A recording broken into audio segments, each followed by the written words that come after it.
Let's make Ditto. I'll grab some clay, make a ball and roll it into his body shape. Now using my fingers and some tools, I'm going to refine the shapes.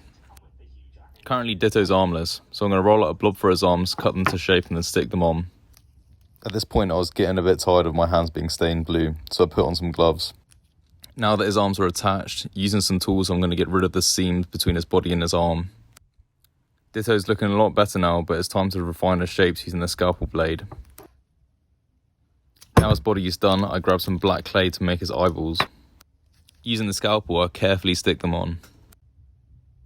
Now that his eyeballs are stuck on, I use a scalpel blade to cut out his mouth. Using a little ball tool, I smooth out his mouth and it's time to chuck him in the oven. I give him a quick sand and then it's time to start painting him. For the paint, I'm going to use a white, a red and a blue.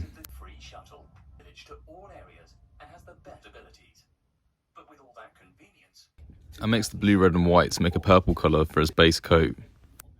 After a few coats of purple, it's time to paint his mouth red.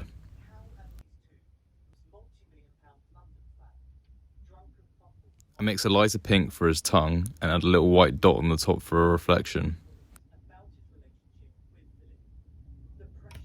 I mix a darker purple for some shadows underneath his armpits.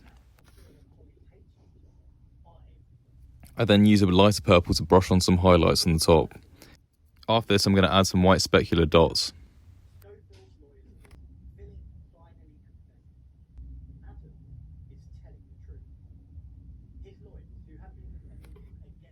Now he's looking good, it's just time for the varnish.